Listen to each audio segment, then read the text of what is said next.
नमस्कार दोस्तों, global stories में आपका स्वागत है। नमस्कार दोस्तों, ग्लोबल स्टोरीज में आप सभी का स्वागत है। आज फिर से एक नया चर्चा को लेकर के आज आपके सामने आए। हमारे साथ आलोक जी हैं। जिस तरह से विश्व में एक टैरिफ का वार दौड़ पड़ा है, एक टैरिफ का वार चल पड़ा है, जिसमें करंटली बिल्कुल आज जो है कि 26% आज से भारत के ऊपर टैरिफ लगने जा रहा है, अमेरिका लगा रही है।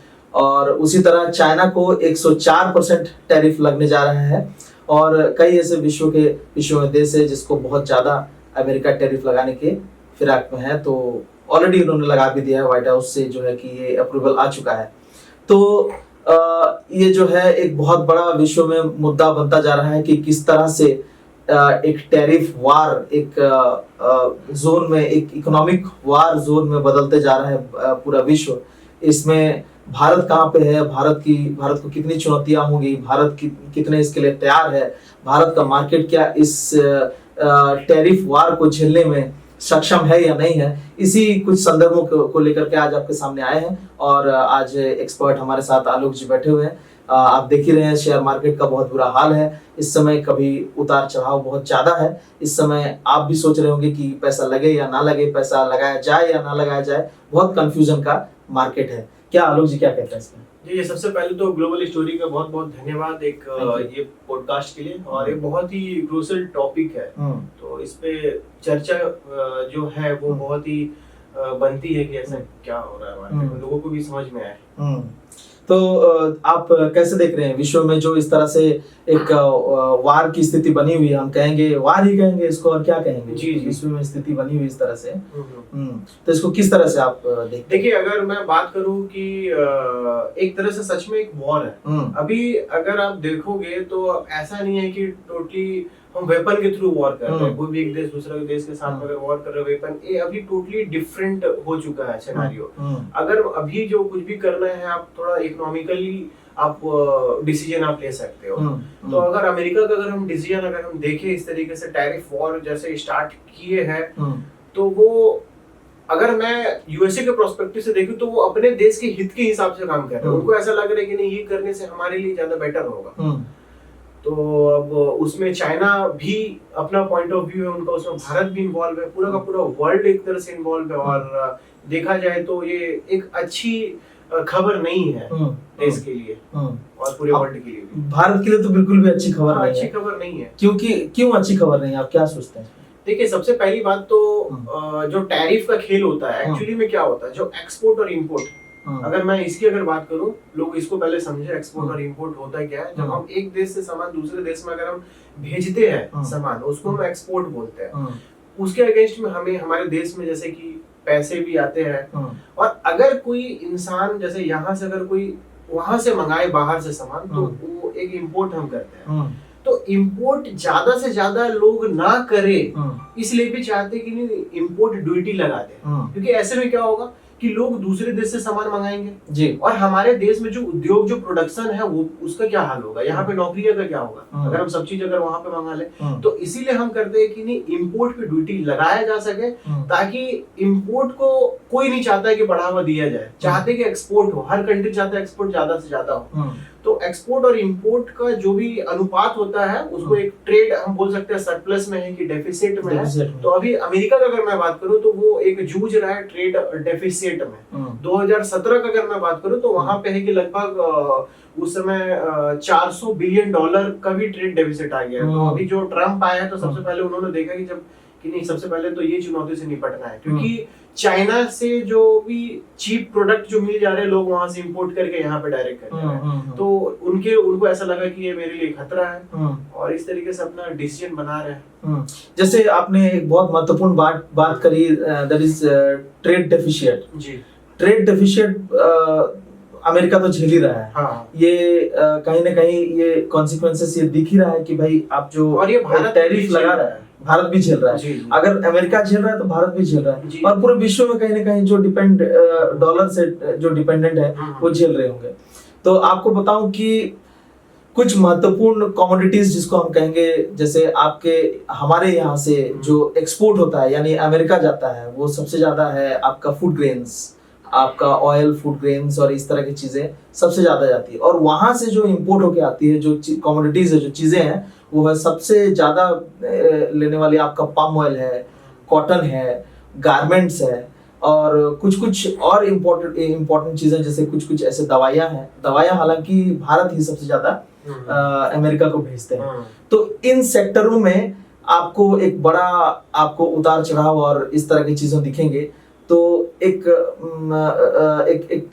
और भी चिंता की विषय ये भी है कि भाई हमारे भारत में जो किसान है उसके लिए कोई आप सुझाव दें कि क्या हो सकता है आने वाले समय में। मार्केट जो एक्सपोर्ट कर रहे हैं उनके लिए क्या चुनौतियां हो सकती है क्या? देखिए, चुनौती तो होगी, क्योंकि अगर अमेरिका अगर मान के चले कि भारत पे 26% अगर लगा रहा है, इसका मतलब सीधा सर क्या है कि जो हम एक्सपोर्ट कर रहे हैं बाहर में, यूएसए में, तो वहां से जो हमारे जो आमदनी होगा, जो यहाँ के किसानों को या जो यहाँ का जो कोई बिजनेस हाउस है जो कंट्री में मिल रहा है, तो अगर मान के चलिए वहाँ के लोगों को इंडियन प्रोडक्ट पे एक तरह से अलग से अतिरिक्त शुल्क देना पड़ रहा है। बिल्कुल। जो 100 रुपए का चीज है, मान के चलिए अब 126 रुपए में मिलेगा, तो एक चीज दिख रहा है ना कि मतलब महंगा हो गया वो चीज।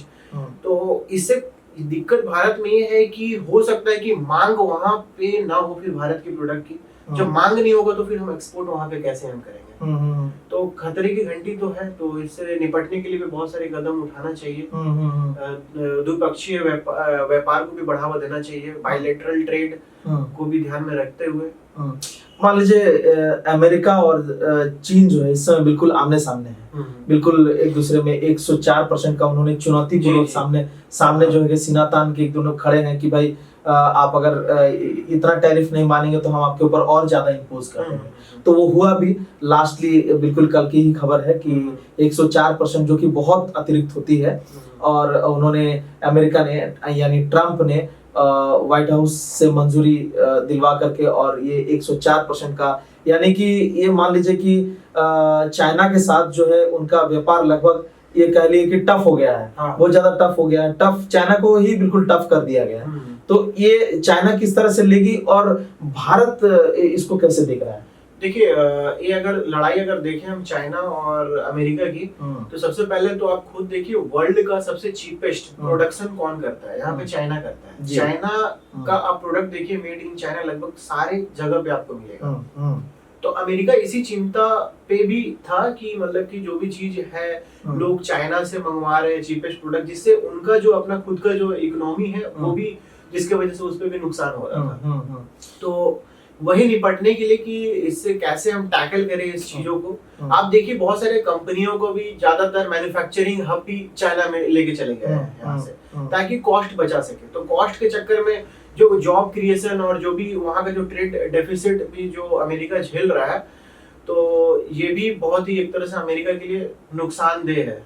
तो अगर टैरिफ अगर ज्यादा अगर बढ़ा रहे 104% जैसे बता रहे हैं, तो इससे क्या होगा कि लोग वहां से जो चीपेस्ट प्रोडक्ट के नाम पे जो ले रहे हैं वो चाह के भी नहीं ले पाएंगे, क्योंकि वो उनको महंगा पड़ेगा। फिर मान के चलिए 100 का चीज डायरेक्ट में कोई डबल या ट्रिपल पड़ रहा है तो कौन लेना चाहेगा? और वही अगर देश का ही उनका अगर कुछ प्रोडक्ट अगर ऐसा मिल जाएगी, नहीं चलिए वो 100 का बल्ली 110 में मिल रहा है, तो लोग वहाँ पे जो डोमेस्टिक जो उनका प्रोडक्शन है वो उनका खपत होगा। लेकिन भारत के लिए भी एक इसमें अपॉर्चुनिटी है, क्योंकि अगर मान के चलिए वो चाइना से अगर इस हिसाब से अगर ट्रेड ना करे, अगर भारत अगर मेक इन इंडिया को ज्यादा प्रमोट करे और यहाँ प्रोडक्शन हम बढ़ाए, तो हम चाइना का अल्टरनेटिव भी अब यहाँ से बन सकता है। अगर हम इसको अब देखें तो एक ऑल्टरनेटिव ये बन सकता है। कोशिश करना चाहिए, क्योंकि हम चीपेस्ट उनसे देंगे ना, 104% उनका है हमारा, अगर उस हिसाब से यानी कि हमारा किसी भी चीज में प्रोडक्शन को बढ़ावा देना है, अगर हम यहाँ पे प्रोडक्शन को बढ़ावा जी, किसी भी सेक्टर में हमारा देश जो है ऐसे भी प्रोडक्शन, क्योंकि देखिए ग्लोबल लेवल पे लोग चाइना को देखता है जैसे कि वहाँ सबसे चीपेस्ट। अगर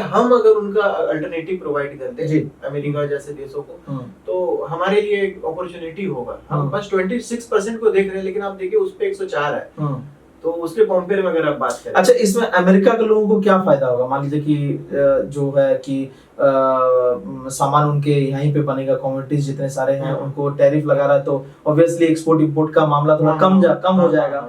अगर कम हो जाएगा तो वो खुद अपने यहाँ पे डेवलप करेंगे, खुद यहाँ पे चीजें वो शुरू करेंगे, तो वो कितना फायदेमंद होगा? देखिए अमेरिका का देश के लिए तो फायदेमंद है, क्योंकि वो नहीं चाहेंगे कि सामान ज्यादा से ज्यादा बाहर से आए, और जो कि उनका खुद का अपना प्रोडक्शन है कंट्री का जो भी, तो वो सारा का सारा इससे क्या होगा कि लोग अगर प्रोडक्शन वहां पे करेंगे तो जॉब क्रिएशन भी वहां पे ज्यादा होगा, तो ये इकोनॉमिकल बूस्ट के लिए भी ज्यादा अच्छा है। और ट्रेड डेफिसिट जो भी मान के चले इतना है तो उसको ज्यादा कम किया जा सकता है उससे।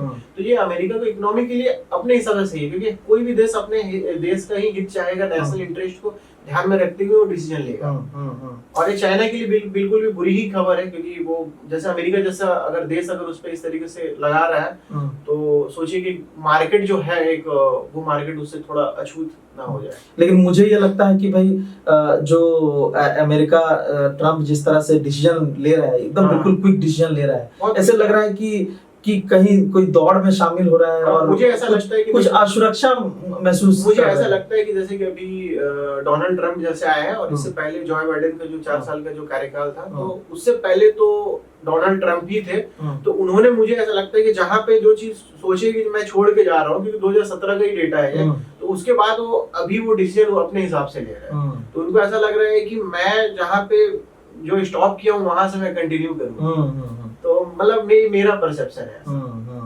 अच्छा, एक बहुत महत्वपूर्ण सवाल है जो पूरे बीजेपी महकमा हमारे यहाँ पे पूरे जो रूलिंग पार्टी है, वो महकमा कहती है कि 2000 क्या कहते हैं 47 विल बी द जंक्चर जहाँ पे हम लोग एक विश्व गुरु बनने की बात कहते हैं। तो वाकई में क्या ये पॉसिबल हो पाएगा इस तरह से इकोनॉमी अगर चली तो? और इस तरह से अगर जिस रफ्तार से हम चल रहे हैं तो ये पॉसिबल तो बिल्कुल भी नहीं है। लेकिन अगर हम इसको अपॉर्चुनिटी की तरह अगर देखा जाए, अगर सरकार अगर ध्यान दे यहाँ पे जो भी जैसे एमएसएमई के थ्रू बहुत सारे यहाँ पे सरकार के इनिशिएटिव भी बहुत ही अच्छा है, लेकिन उसको अच्छे से और भी बूस्ट करे। यहाँ पे जो भी लोकल लेवल पे जो भी मैन्युफैक्चरिंग हो रहा है उसको भी बढ़ावा दिया जा सके। तो अगर वो इस तरीके से अगर वो करते हैं, हम अगर जैसे मैंने इससे पहले बोला कि चाइना का अल्टरनेटिव अगर हम यहाँ से सोचे तो हम जरूर विश्व गुरु बन सकते हैं। जब हमारा पड़ोसी देश कर पा रहा था, हम क्यों नहीं कर पा रहे? 1980 में भी आप आंकड़ा देखते हैं जब सेम जीडीपी पर कैपिटा की बात है, अभी देखिए दोनों में क्या डिफरेंस है। तो ये डिपेंड करता है कि हम किस तरीके से डिसीजन ले रहे हैं अपने कंट्री के लिए, नेशनल इंटरेस्ट। लेकिन मौजूदा सरकार जो है वो टैक्स पे ज्यादा ध्यान दे रही है, जो कि मुझे लगता है कि लोग अपना कैपेसिटी के हिस्से से ज्यादा दे रहा है। वो एक बहुत बड़ा फैक्टर मानते हैं क्या कि जैसे एक ग्रोइंग चीजें हैं आज के टाइम पे, लोगों के पास जॉब तो है ही नहीं, मान लीजिए। देखिए एक फैक्टर तो है ही है, क्योंकि देखिए अगर एक बड़े तबके को अगर हम देखें यहाँ पे, तो उनको बस यही लगता है कि जो भी चीज हम अगर टैक्स हम दे रहे हैं गवर्नमेंट को एज ए इनकम टैक्स के रूप में, एज ए बहुत सारे टैक्स का जो भी क्राइटेरिया है, तो टैक्स के बदले में उनको क्या मिल रहा है? ठीक है, क्या मिल रहा है? क्या हम यहाँ पे खुला हवा में सांस ले पा रहे हैं जी? क्या हमें यहाँ पे फ्री हेल्थ मिल पा रहा है? क्या इंफ्रास्ट्रक्चर यहाँ पे बहुत ही एकदम शानदार है? तो ये बिल्कुल भी नहीं है। तो लोगों को ऐसा लग रहा है कि हम क्या ठगे जा रहे हैं। तो अब देखिएगा आंकड़ा है लगभग लास्ट बहुत, मतलब ये जो साल बीते हैं, बहुत सारे लोग माइग्रेट हो रहे हैं। हाँ, अगर आप नॉर्वे जैसे देश की बात करें, डेनमार्क या फिर यूरोपियन कंट्री की बात करें, वहां अगर टैक्स अगर भारत जैसा अगर लिया भी जाता है ना, तो मान के चलिए कि उसके बदले में उसे कुछ करना भी नहीं होता है, उसे फ्री का सर्विसेज मिलते हैं, फ्री का हेल्थ मिलता है। यहाँ पे कम से कम वहाँ खुला हवा में सांस ले सकते हैं। यहाँ पे क्या खुला हवा में सांस ले सकते हैं? हम लोग रूम में भी बैठे हैं तो आप देख सकते हैं कि एयर प्यूरिफायर, पॉल्यूशन लेवल बढ़ा हुआ है। तो अगर इस तरीके से अगर चले लोग अगर माइग्रेट होंगे तो भारत के लिए तो खतरा है ना। आप किससे फ्री टैक्स लोगे? क्योंकि यहाँ पे फ्री बीस का भी नाम पे बहुत सारा चीज चल रहा है। पहले बात तो फ्री बीस बिल्कुल भी बंद होना चाहिए, क्योंकि आप एक से पैसे लेकर आप क्या करो, मुफ्त में दूसरे को दे रहे हो। लेकिन इससे क्या हो रहा है?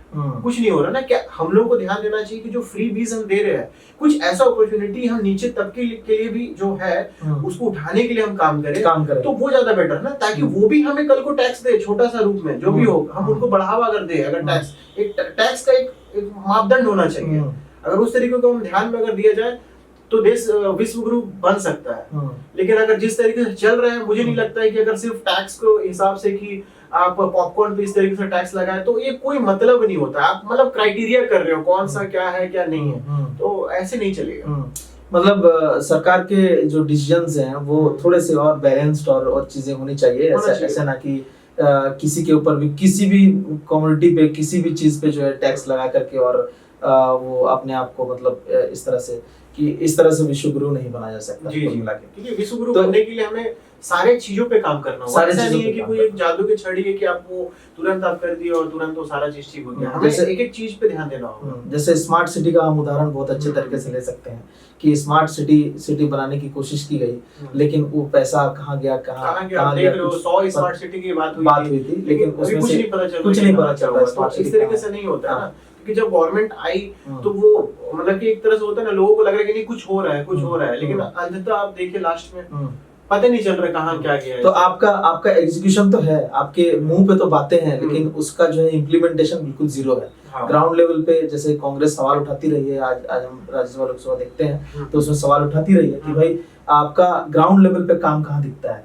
आप कह रहे हैं कि हमने एम्स बना दिए, ये कर दिए, वो कर दिए, लेकिन एम्स के पास डॉक्टर नहीं होते हैं। रिम्स बना दिए, रिम्स के पास डॉक्टर नहीं सही होते बात है ना। तो इसी तरह स्मार्ट सिटी बन गई, लेकिन कहाँ पे बन गई, कैसे बन गई, पेपर में बन गया या कैसे बना कि तो सिर्फ इसका भी स्पीचेस में पूरा- बन गया। इसका भी देखिए होना चाहिए कि पूरा का पूरा अगर इस तरीके से अगर डिसीजन ले रहे हैं तो उसको पूरा एग्जीक्यूट करके आगे तक लोगों के पास पूरा डेटा भी जाना चाहिए कि जाना आगे हम चाहिए। क्या कर रहे हैं।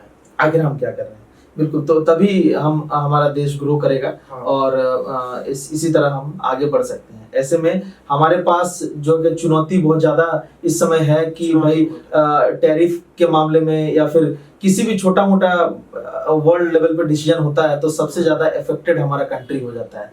और इसमें जो आम लोगों का पैसा होता है वो सबसे ज्यादा, जैसे अभी हम लोग खबर में देख रहे हैं कि किस तरह से लोग धाराशायी हुए पड़े हैं। लोगों का पैसा बिल्कुल बाजार में डूबा हुआ है। लोग बिल्कुल, आप शेयर मार्केट को देखेंगे तो इस तरह से कि एकदम बिल्कुल धाराशायी हुआ पड़ा हुआ है। तो आलोक जी, कब तक ये थोड़ा बहुत रिकवर होने का चांसेस है? मतलब क्या आप देखते हैं इसको कि थोड़ा बहुत चांसेस होंगे या नहीं होंगे अभी ये इन 1-2 महीने में, 6 महीने में, जो भी देखिए सबसे पहली बात तो ये जो टैरिफ का जो खेल चल रहा है ये मुझे ऐसा लगता है कि टेम्परेरी है। अगर आप लॉन्ग टर्म में अगर आप चीजों को देखेंगे तो आपको मतलब पिक्चर, एक बड़ा पिक्चर आपको दिखाई देगा। लेकिन अभी आप देखिए एक्चुअली में आप खुद समझिए मामला क्या है।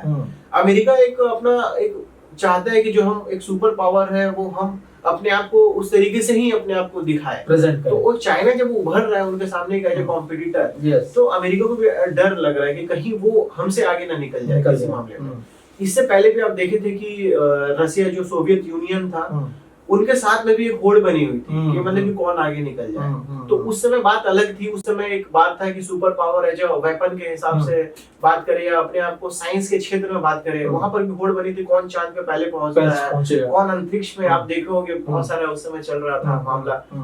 उसके बाद लगभग अभी जो सिनेरियो अगर बन रहा है अगर यहाँ पे चाइना के साथ में, तो एक तरह से ग्लोबल लेवल पे ये टोटली एक इकोनॉमी को लेके है। चीजें चेंज है, अभी पहले कुछ और था लेकिन लगभग मामला लगभग है तो वही है कि हम सुपर पावर हम है। तो बस वही चल रहा है। अगर चाइना ने भी रिएक्शन दिया कि नहीं हम भी 34% या इतना परसेंट हम टैरिफ हम उसके अगेंस्ट पे लगा रहे, फिर ये भड़क के बोले कि नहीं हम भी 104% लगाएंगे, तो एक तरह से दोनों के बीच में एक ये चल रहा है ना।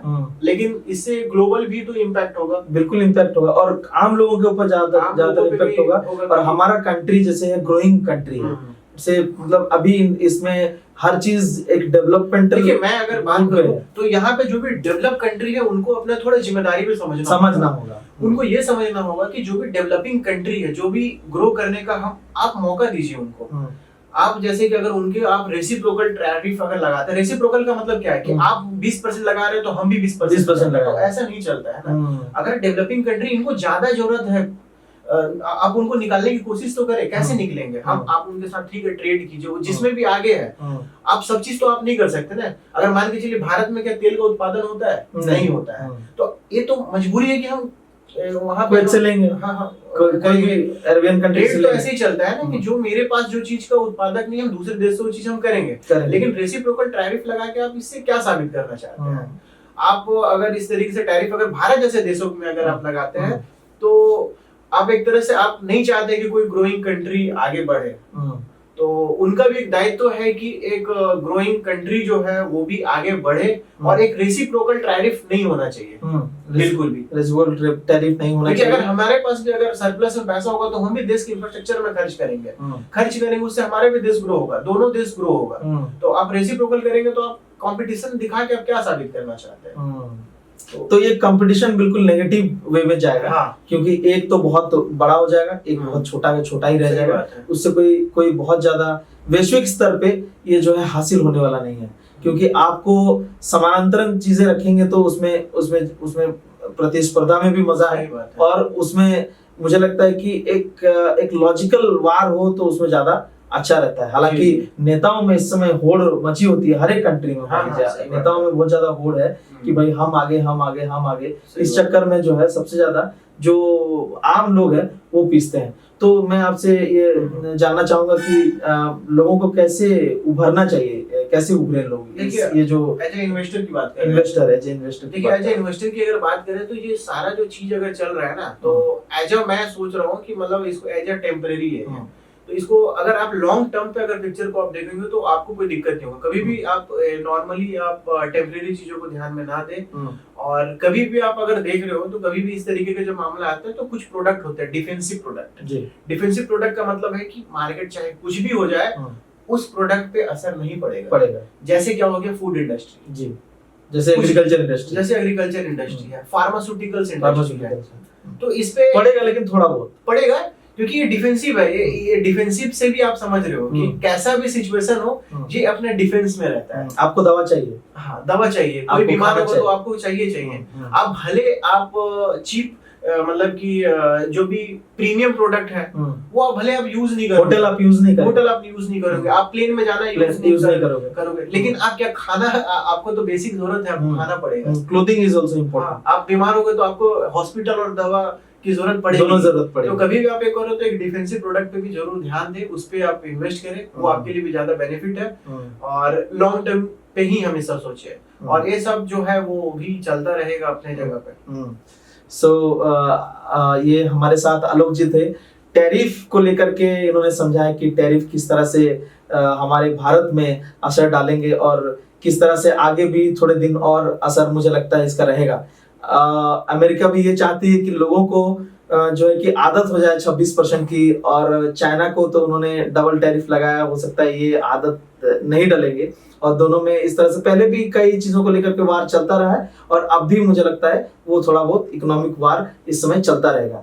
हालांकि भारत के तरफ से कोई किसी तरह का स्टेटमेंट अभी नहीं आया, कोई बड़े नेताओं की तरफ से, ना कोई फाइनेंस मिनिस्ट्री हो, ना पीएमओ की तरफ से कोई इस तरह के कोई बयान नहीं आए। वो एक आश्चर्यजनक जरूर है, लेकिन हो सकता है कि भारत का स्टैंड थोड़ा बहुत उन्होंने अपने आप को डिफेंसिव मोड में रख करके और वो काम करना चाहते हैं, और 26% टैरिफ को लेकर के जो है हस्ताक्षर हो गया है। तो ये एक बात जरूर थी, और दूसरी बात ये है कि आप सभी जो है कि मार्केट में पैसा लगाइए, इस समय जरूरी है, लेकिन थोड़ा सेक्टर को ध्यान में रखिए, किस सेक्टर में लगाना है, किस सेक्टर में नहीं लगाना है। कभी भी आप अगर आप लगा रहे हैं तो हमेशा पोर्टफोलियो को डाइवर्सिफाई रखिए, मतलब कि ऐसा नहीं कि आप टोटली आईटी सेक्टर में पैसा लगा रहे हैं, आप डिफेंसिव जो सेक्टर है उसमें भी लगाइए, अगर आईटी में लगा रहे हैं उसमें भी लगाइए, ताकि अगर इस तरीके का ग्लोबल इवेंट अगर होता है तो आपका पोर्टफोलियो पे उतना असर ना पड़े। जी, आपका पोर्टफोलियो में उतना असर ना पड़े। आईटी सेक्टर को जरूर इस समय थोड़ा ध्यान में रख करके लगाइए, क्योंकि ये टोटली अमेरिका के साथ हम लोग ट्रेड करते हैं, और हमारे साथ पूरा उनका जुड़ाव होता है, जैसे विप्रो हो गया, जैसे एसेंचर हो गया, ठीक है, टाटा टीसीएस हो गया। तो इस तरह की चीजों से थोड़ा सा बच के और अपना पैसा को ध्यान में रखते हुए लगाइए।